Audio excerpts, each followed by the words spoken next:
അസ്സലാമു അലൈക്കും വറഹ്മത്തുള്ളാഹി വബറകാതുഹു.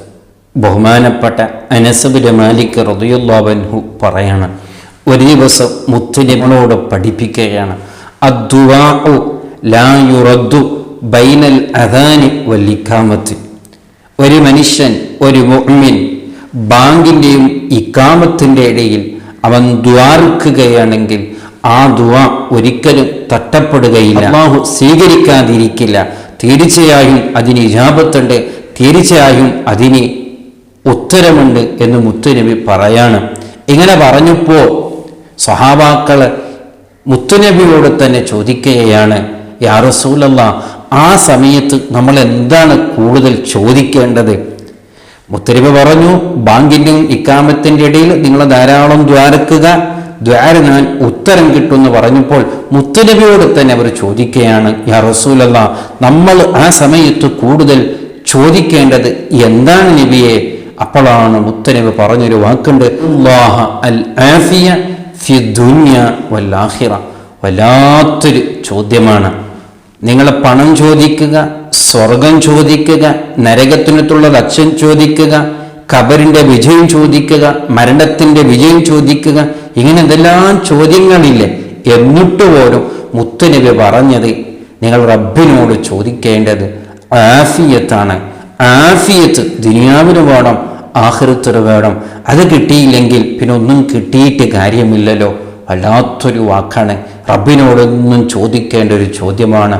റബ്ബേ, നീ തന്ന ഈ ആഫിയത്ത് മരണം വരെ നീ നിലനിർത്തണം. നമ്മുടെ കാഴ്ചയ്ക്ക് ഒരു കുറവ് വന്നുപോയാൽ, നമ്മുടെ കേൾവിക്ക് ഒരു കുറവ് വന്നുപോയാൽ, നമ്മുടെ കാലിന് ഒരു ശേഷി കെട്ടുപോയാൽ, നമ്മുടെ കയ്യിൻ്റെ ശക്തി ഇല്ലാതെയായിപ്പോയാൽ പിന്നെ നമുക്ക് എന്തുണ്ട്? നാം എത്ര പണക്കാരനായിട്ടും കാര്യമുണ്ടോ?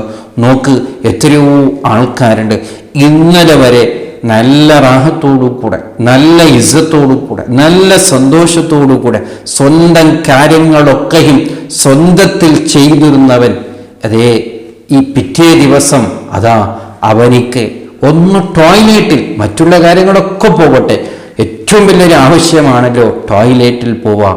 ആ പോകുന്നത് പോലും സ്വന്തത്തിൽ പോവാൻ കഴിയുന്നില്ല.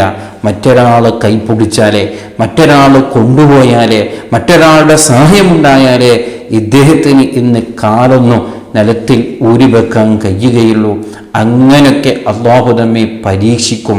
അപ്പം ഈ ആഫിയത്ത് നഷ്ടപ്പെട്ടു പോയാൽ എല്ലാം നഷ്ടപ്പെട്ടു പോയി. പിന്നെ ഇബാദത്ത് തന്നെ വേണ്ടതുപോലെ ഉണ്ടാവുകയില്ലല്ലോ, നിസ്കാരം തന്നെ വേണ്ടതുപോലെ ആവില്ലല്ലോ, ഇനി ഖുർആനോത്ത് തന്നെ വേണ്ടതുപോലെ ആവില്ലല്ലോ. അതുകൊണ്ടാണ് മുത്തനബി പറഞ്ഞത്, അല്ലാഹ അൽ ആഫിയത ഫി ദുനിയ വൽ ആഖിറ. റബ്ബിനോട് നിങ്ങൾ ചോദിക്കേണ്ടത് ആഫിയത്തിനെയാണ്. വളരെ ഗൗരവത്തോടു കൂടെ ഈ കാലത്തൊക്കെ നാം വളരെ ഗൗരവത്തോടു കൂടെ ചോദിക്കേണ്ടത് ഇത് തന്നെയാണ്. കാരണം പേടിപ്പെടുത്തുന്ന, ഇന്ന് വരെ കേൾക്കാത്ത എന്തെല്ലാം രോഗങ്ങളാണ് നമ്മുടെ ചുറ്റുവശത്ത് നാം കേൾക്കുന്നു. അതിന് പ്രായവ്യത്യാസങ്ങളൊന്നുമില്ല. ചെറിയവരെന്നില്ല, വലിയവരെന്നില്ല, കുട്ടികളെന്നില്ല, ആണുങ്ങളെന്നില്ല, പെണ്ണുങ്ങളെന്നില്ല. എപ്പോഴാണ്? ഇന്നലെ വരെ നല്ല ആഫിയത്തുള്ളവൻ, എനിക്കൊരു രോഗം വരികയില്ല, ഞാനെല്ലാം വേണ്ടതുപോലെ സൂക്ഷിക്കുന്നവനാണെന്ന് കരുതിയതിനു പോലും അതാ ഇന്ന് ടെസ്റ്റ് ചെയ്യുമ്പോഴേക്ക് എന്തെല്ലാം രോഗങ്ങളാണ് വിധിക്കപ്പെടുന്നത്. വളരെ ഗൗരവത്തോടു കൂടെ ചിന്തിക്കേണ്ട വിഷയമാണ്. അതാണ് മുത്തുനബി നമ്മെ പഠിപ്പിച്ചത്. ആഫിയത്ത് ചോദിക്കുക, റബ്ബിനോട് ചോദിക്കേണ്ടത് ആഫിയത്താണ്. ആഫിയത്ത് ചോദിച്ചില്ലെങ്കിൽ, ആഫിയത്ത് ഇല്ലായിരുന്നെങ്കിൽ പിന്നെ എന്തുണ്ടായിട്ടും കാര്യമില്ല. അതുകൊണ്ടാണ് വളരെ ഗൗരവത്തോടു കൂടി ചിന്തിക്കുക. മുത്തനബി പഠിപ്പിച്ചത് ബാങ്കിലും ഇഖാമത്തിൻ്റെ ഇടയിലും ദുആക്ക് വലിയ ഉത്തരവുള്ളൊരു സമയം കൂടിയാണ്. ആ സമയത്ത് എന്താണ് ചോദിക്കേണ്ടതെന്നും മുത്തനബി നമ്മെ പഠിപ്പിച്ചതാണ്.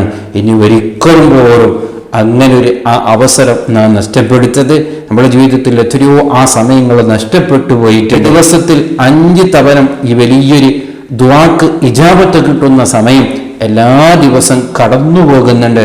പക്ഷെ അതൊക്കെയും ഗഫലത്തോടുകൂടെ, അതൊക്കെയും അശ്രദ്ധയോടുകൂടെ, അതൊന്നും ശ്രദ്ധിക്കാതെ സമയങ്ങളൊക്കെയും ഇന്ന് വരെ നഷ്ടപ്പെട്ടു പോയി.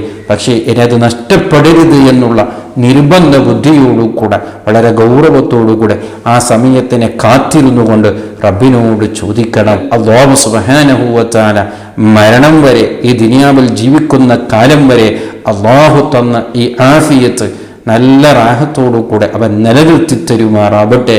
അസ്സലാമു അലൈക്കും വറഹ്മത്തുള്ളാഹി വബറകാതുഹു.